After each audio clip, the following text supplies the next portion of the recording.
This girl I met seduced me. I committed fornication, and now a baby's on the way. You had mentioned before that you had not been developing a relationship with her previous to the incident. Is that true? Right. Like I said, I didn't even know her until we were at the restaurant. Since we were both alone, she asked if she could sit at the same table with me. I guess I should have seen it coming. Anyway, we ate and had a couple of drinks. She was witty and seemed very wholesome and nice. I guess I just let my guard down. The next thing I know, she's inviting me to see this aquarium in her apartment. I wonder how many times she's used that line. But I swallowed it, hook, line, and sinker. And you know the rest of the story. She's now pregnant and claiming that she wants to marry me. I can't believe that I made one very bad decision, and now my whole life is turned upside down. Unfortunately, even King David experienced the consequences of a very bad decision. Do we have it right that she got pregnant from that one encounter? That's what she's telling me. I don't know. Maybe I'm not even the father.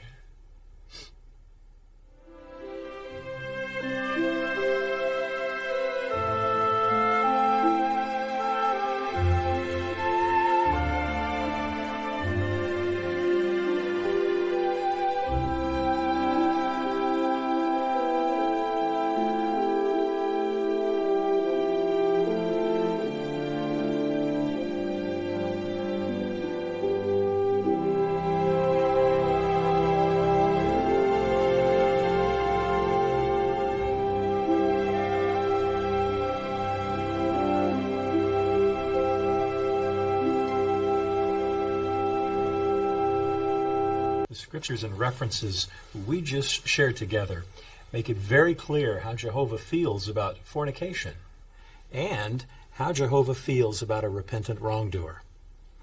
We just read Colossians 3:5 in reverse order, showing the steps leading to uncleanness and fornication. What did it indicate was the first step to avoid and thus not start down the path to immorality? Not to covet wrong fleshly desires in the first place.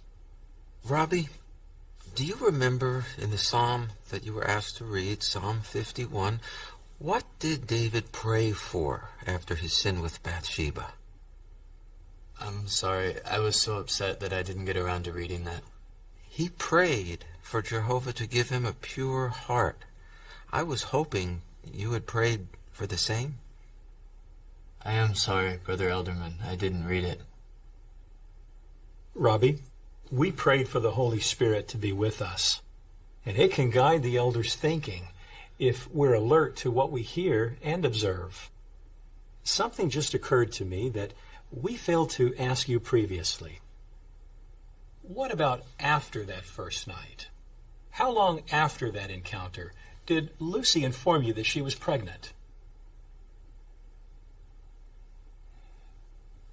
It was a couple of weeks later. A couple of weeks? That doesn't quite add up. Try to think back as clearly as you can, Robbie. The reason why I'm suggesting this is a woman would not know she is pregnant in that short of a time. Lucy would have had to have told you, possibly a month and a half after the incident, at least. Can you think about the time frame again? Could it have been as much as a month and a half, or maybe even 2 months since your encounter with her? What difference does it make? The fact that she is pregnant now and wants to marry me is the worst part. I already confessed to having sex with her. What more do I need to say? Robbie, We know this is something that's not easy to discuss. But remember, we're here to try to help you restore your relationship with Jehovah. As we said earlier, this is not a court of law. We simply need to have clear in mind exactly what transpired. So, what do you say about the time between that first night at her apartment until she told you she was pregnant? Now that I think back, maybe it was closer to 2 months. What's the point, anyway? I should have asked this sooner, but after that first night, actually, for the last 2 months, how would you describe your relationship with Lucy? We were just friends. There isn't anything wrong with that, is there? We all have some acquaintances that are not witnesses. However, do you remember we talked before about spending social time with the person who does not love Jehovah? It puts us in line to be influenced in our thinking and even our behavior. You just told us that you and Lucy have been friends for the last 2 months. We thank you for being honest about that. How friendly were you? Were you like boyfriend and girlfriend? I wouldn't call it that. We certainly weren't talking about marriage or anything until she found out she was, you know. Were you ever alone with her during the last 2 months? I'm sure we must have been. Where is this all going? That's what we would like to find out, so that when it is all said and done, you can feel totally clean before Jehovah. We don't want you to later feel like you should have shared more information and then have to feel guilty all over again in the months ahead. Robbie, I think you can understand what is going through my mind right now. Please follow my line of reasoning for a minute. Commendably, you came forward and confessed that the very first time you met Lucy, she seduced you. And now you have just shared with us that you have been friends with her for the past 2 months or so, even being alone with her on occasion. Yet I have to wonder why we are just now hearing about the immoral act, some 2 months afterward. Why didn't you come to us the next day or the next week so that we could have helped you sooner? The elders are here to... Give Robbie a moment to answer your question.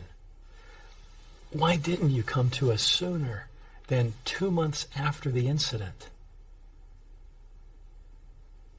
I don't know why I waited to tell you. I guess I was just scared of what would happen. We understand it's not easy to come forward, but the sooner one does, the sooner his conscience can be unburdened. But while Brother Anderson was reasoning with you, another thought came to mind that I'd like you to think through with me. You initially painted the picture of Lucy as being a worldly woman without morals. She caught you off guard, and sadly you were seduced by her. Does that describe her accurately? Yes. You now say that you've been friends with Lucy for the last 2 months. Can you understand my next thought, Robbie? If Lucy is the type of person you described, and the very first time with you, she seduced you into having relations with her, it does not seem reasonable to think that for the next 2 months she would suddenly become shy and morally upright, does it? No, I guess not. And as Brother Anderson alluded, you did not come to talk to us until you found out she was pregnant and wanted to pursue marriage. And from what we have learned from you just now, it seems that your relationship with Lucy advanced during the past 2 months much more than you originally led us to believe. Is that a fair assumption? Yeah, I guess so. So, truthfully, on the average, how many times a week would you say you saw each other? Each weeknight after work, we would go and get something to eat together. Was she satisfied with that? Or did she pressure you to do more than that, like the first night? She always wanted to do more. Understandably. Allowing that situation to develop, I imagine it would be very difficult to resist her advances, particularly since you are now friends. Would you agree with that assessment?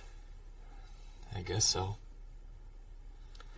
I want to ask you to be as honest as you can. How often would you say you succumb to her advances?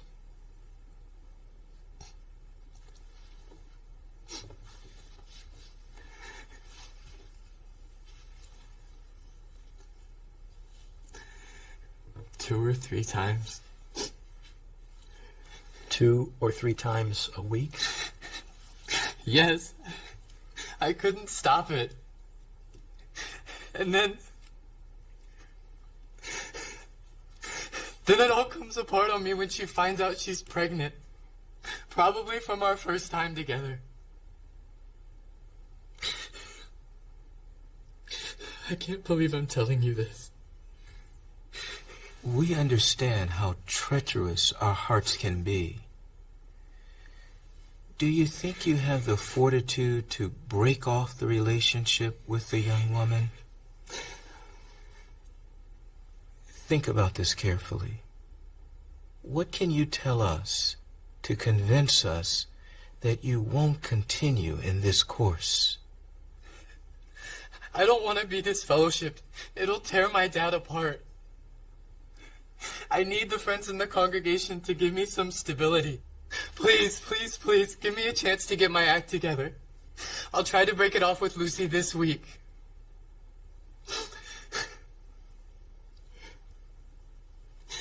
Man, what's happening to me? Robbie, in addition to your father, who else do you think you have hurt by your conduct? My mother. And Tom Jordan's family, too. We've always been really close. He was like a big brother to me. What about Jehovah, Robbie? Oh yeah, of course, Jehovah too. Have you prayed to him, asking for his forgiveness? I'm sure I must have. But I've been so upset worrying about what I'm going to do about marrying Lucy or not. I don't know what to do. We want to make a decision that's best for you now, but even more so for your long-term well-being. You also know that we have an obligation to look at this from Jehovah's viewpoint and do what's best for the congregation. Do you understand that? Yeah, I know what you mean. Robbie, what we're looking for is not just your being sad that you're in this miserable predicament with a baby on the way.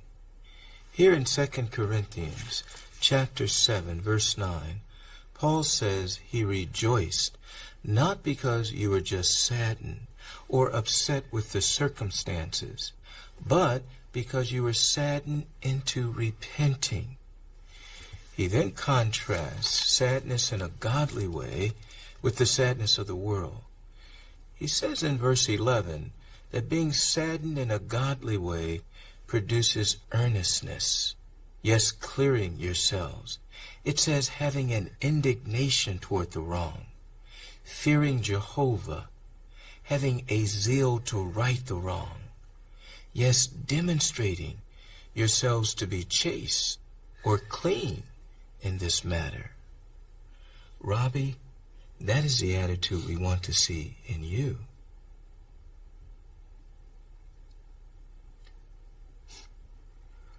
Robbie, is there anything else that you would like to tell us? No. I probably told you too much already. Then we're going to ask you to have a seat in the auditorium while we discuss the matter among ourselves.